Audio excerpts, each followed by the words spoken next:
Fatal Rewind was a port of Amiga and Atari ST title The Killing Game Show, a name it actually retained in its Japanese release. With a premise clearly inspired by The Running Man, and much like arcade classic Smash TV, which was released the same year, you play as a roboticized criminal as they attempt to survive the various traps and rising acid of the arena as your televised search for freedom is watched by millions. The Amiga roots are obvious from the second the game starts, with sprite and colour palettes pretty much akin to Bitmap Brothers ports such as Speedball 2 and the Chaos Engine. Now I always find these games are a bit of a mixed bag visually.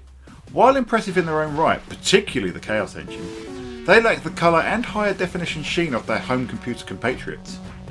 Visually, this is further compounded by some incredibly basic enemy and stage design. Foes are often little more than shapes with little detail and even less animation. Stages too lack detail and can look garish in their makeup. Level 2 for instance, with its brown rocks and red lava, would have been fine in a typical fire stage, but the abundance of weird bright blue rocks clashes hard against that aesthetic. I can only guess that the richer colour palette of the home computer version just didn't translate well to Sega's 16-bit wonder. The home computer ties don't stop there though. The options menu also betrays its heritage, with the sound and or music options being a staple of Amiga and ST games. Thankfully, you can choose to have both music and sound, but there's another catch. The music is heavily downgraded on Sega's console. It feels like one of those examples smug SNES owning friends would shove in your face, and is up there with some of the most egregious uses of that Yamaha sound chip. It's not all bad though. The music is catchy, and whilst the quality leaves a lot to be desired, after long play sessions I did find myself humming the tunes from the game stages. Likewise, from a visual perspective, your robotic form is well animated and has plenty of character. It's quite cool to see it bounce around as it runs, jumps, climbs and shoots. Which leads us on to how it plays. Your objective is to escape each stage by climbing it vertically. This is primarily driven by the rising ooze, which is deadly for your character, with a single touch causing it to explode in a shower of sparks. Starting the game can be confusing at first. You pick up items by pressing down on the fire button, allowing for better weaponry to deal with your foes, or to pick up power-ups and keys. Holding fire, which is B by default, uses an item, which can often lead to being deployed by accident. Once again, I'm going to have to mention the Amiga roots here. Pressing up jumps in this game, and that is another long-running feature of games on that hardware, typically owing to micro home joysticks having just one fire button, and it's interesting to see it preserved on a console. Thankfully, you do have a jump button too, which makes me think that this was a very rushed port that added and changed what was needed without cleaning up the unnecessary features. Likewise, only two buttons are used, the action button and the aforementioned jump, necessitating the use of holding B to use items, where it would have made so much more sense to just use A to use keys and items. However, after all that, the level design is solid. The opening stages really ease you in and allow you to learn the basics required to progress.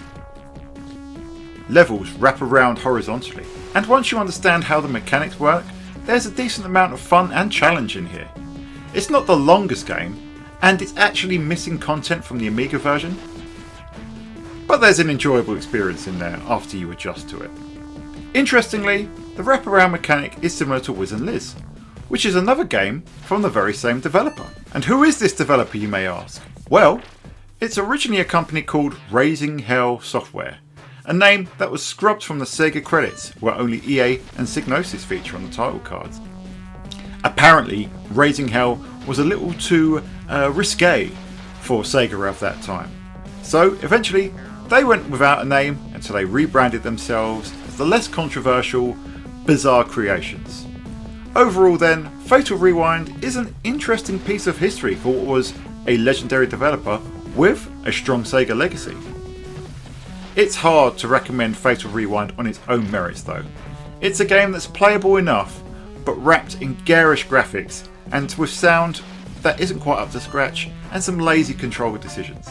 It's an interesting curio, but one you probably should just sidestep to play Wiz and Liz instead, which has similar origins but is better in every way. Okay, so when I suggested this game for a review, I called it by its Amiga name, The Killing Game Show. I had no idea it had been renamed Fatal Rewind on the Mega Drive. The game has a pretty simple premise. You take on the form of a robotic contestant who resembles a miniature version of ED209, but with a snake-like head. The Amiga version kicked things off with a brilliant FMV intro showing your robot boot up, which coincidentally uses the soundbite from ED209's toes as it tries to figure out how to use the stairs.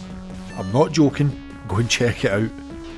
Gameplay wise, the concept is clever, but it gets boring pretty quick. You guide your robotic form through the stages, advancing higher via platforms while taking out waves of enemies named hostile artificial lifeforms that resemble shapes. The real enemy though is the rising pool of water, which will instantly kill you if it touches you. During play, you can find weapons and equipment to help aid your quest for success, including triple shots, lasers and a timed water freezer that stops the level from rising, allowing you more time to head for higher ground and ultimately the exit. There is a puzzle element however to the power-ups in that you need to press down on the D-pad to cycle through what's available, taking only what you need to progress. Unfortunately, Fatal Rewind suffers the same fate as many Amiga to Mega Drive ports in that it pales in comparison. Now visually, Fatal Rewind is on par, but the sound is woeful, with the iconic intro music from the Amiga version replaced by a basic interpretation, and the in-game audio suffers the same fate. The aforementioned intro is also missing, blunting the presentation, but then again, the Killing Game Show hid its shallow gameplay behind its lavish front end.